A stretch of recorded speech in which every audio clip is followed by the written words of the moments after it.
Terceiro dia da campanha Praticantes da Palavra, Tiago capítulo 3, no versículo 2, ele diz: todos tropeçamos de muitas maneiras. Isso já me lembra o que o apóstolo João escreve. Se alguém diz que não tem pecado, é mentiroso. Todos nós somos falhos, todos nós em algum ponto tropeçamos, erramos, porém tropeçamos, não nos jogamos no chão, não nos jogamos na lama. O erro e o pecado na vida de um cristão precisa ser um tropeço, algo que acontece sem querer, algo que é um erro momentâneo. Nós tropeçamos, mas logo nos levantamos. A Bíblia diz: se o justo cair, ainda que por 7 vezes todas, o Senhor o levantará. Então nós precisamos estar de pé. A Bíblia também diz: aquele que está de pé, cuidado para que não caia, cuidado para que não tropece.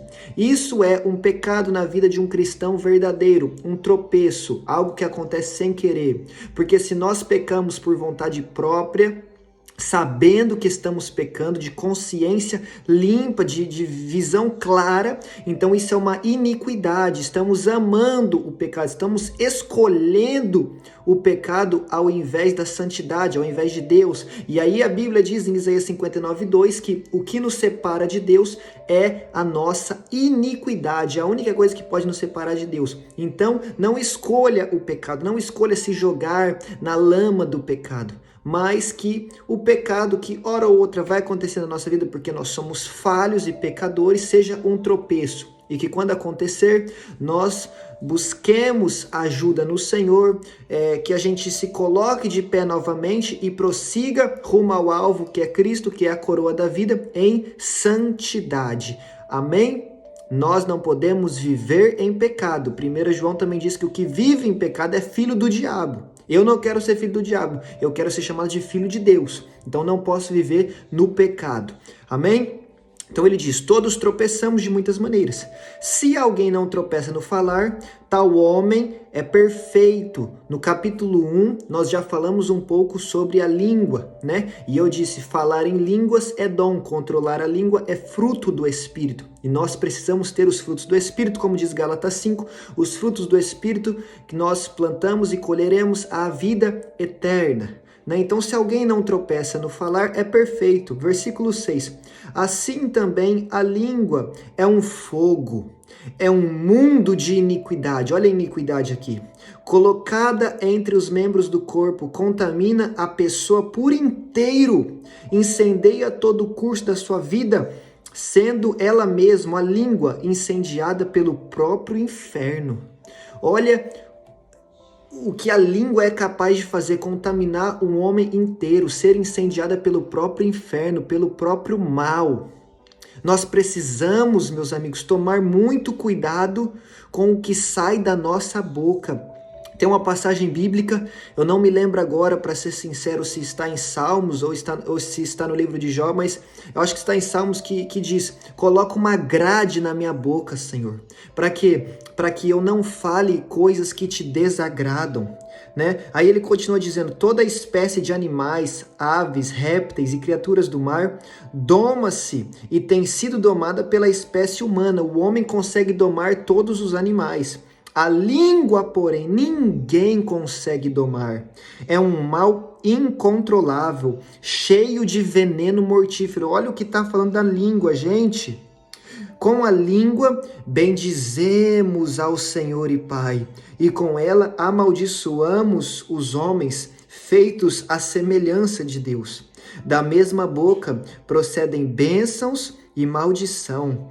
Meus irmãos, não pode ser assim. Acaso pode sair água doce e amarga da mesma fonte? Meus irmãos, pode uma figueira produzir azeitonas ou uma videira figos? Da mesma forma, uma fonte de água salgada não pode produzir água doce. Nós não podemos levantar as nossas mãos e dizer: só o Senhor é santo, e depois apontar o homem que é a imagem e semelhança de Deus e o amaldiçoar e lançar palavras contrárias na vida dele. Tem gente que tem vivido assim, bendizendo a Deus e amaldiçoando o seu irmão. Mas eu volto para 1 João, onde o apóstolo João diz: como eu posso dizer que amo a Deus a quem eu não vejo e dizer que eu odeio o meu irmão a quem eu vejo? Ou seja, é impossível eu amar a Deus, um ser que eu não vejo, se eu odeio o meu irmão, um ser que eu vejo, porque o meu irmão é imagem e semelhança desse Deus que eu digo que amo. Então, é uma incoerência muito grande. Da minha boca não pode sair palavra de bênção e também de maldição. Da minha boca não pode sair água doce e água amarga, não pode. Nós precisamos escolher o que sai da nossa boca. Uma vez o Espírito Santo de Deus me ensinou que as minhas palavras precisam ter como que um selo de aprovação celestial. Eu só posso dizer aquilo que agrada ao céu, que louva ao Senhor Deus, que vai de encontro à sua palavra.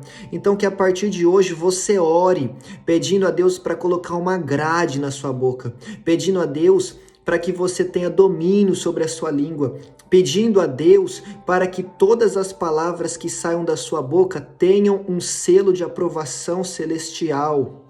Amém? Não seja a boca do diabo, não seja a boca do inimigo, não fale mal, não fofoque, não ouça fofocas, porque quem ouve a fofoca é tão ruim quanto quem está fofocando. Porque se não existe quem ouve a fofoca, então o fofoqueiro já não existe mais, já não tem para quem ele contar. Você está me entendendo? Então não dê ouvidos a falatórios, não fale mal dos outros, não critique, não aponte o dedo, mas libere palavras de vida, de bênção, de força, de ânimo espiritual. Seja a boca de Deus nessa terra e não boca do diabo. Amém? Glória a Deus. E aí o apóstolo continua dizendo que tem 2 tipos de sabedoria. E ele diz: quem é sábio e tem entendimento entre vocês, que demonstre por seu bom procedimento. Olha aqui, novamente ele falando de boas obras. Mediante obras praticadas com humildade que provém da sabedoria.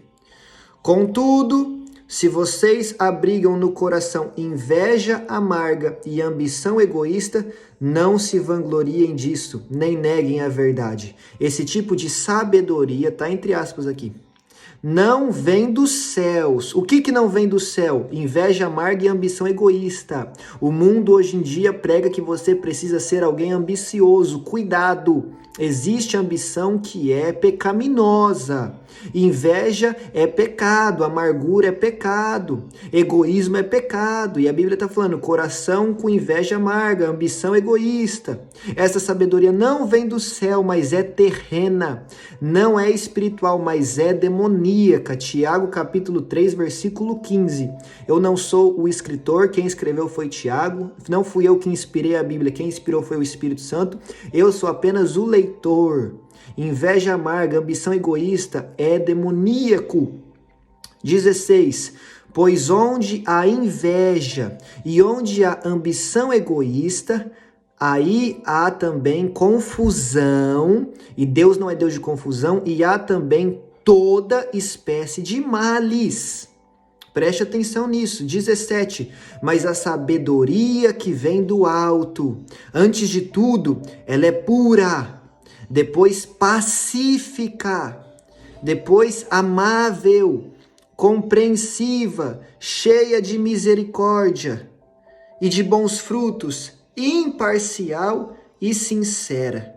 Então, nós precisamos ter uma sabedoria, ter um procedimento, ter uma vida que reflete a pureza, ou seja, não ser contaminado pelo pecado, pacífica, viver em paz com todos, como Paulo diz, amável, amar a Deus, amar as pessoas e ser uma pessoa amável, compreensiva, paciente, longânima, cheia de misericórdia, perdoador, de bons frutos, imparcial, como nós já vimos aqui em outros vídeos, e sincera, andar na verdade. O pai da mentira é Satanás, Jesus Cristo é a própria verdade, a quem nós temos imitado.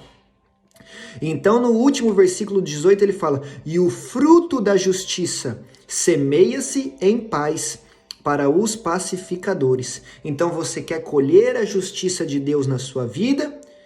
Isso é feito em paz. Você planta paz e colhe justiça. Você vive em paz e vê a mão de Deus te alcançando com justiça, te alcançando com favor. Amém? O segredo aqui desse capítulo é guardar a nossa língua, só dizer palavras com o selo de aprovação celestial e viver em paz, dando frutos que vêm do alto, sendo cheio da sabedoria de Deus que é pura. Amém? E não da sabedoria demoníaca, sem inveja amarga, sem ambição egoísta, mas buscando em primeiro lugar o reino de Deus e a sua justiça. E então todas as coisas nos serão acrescentadas. Mateus 6,33. Então vamos buscar em primeiro lugar o reino.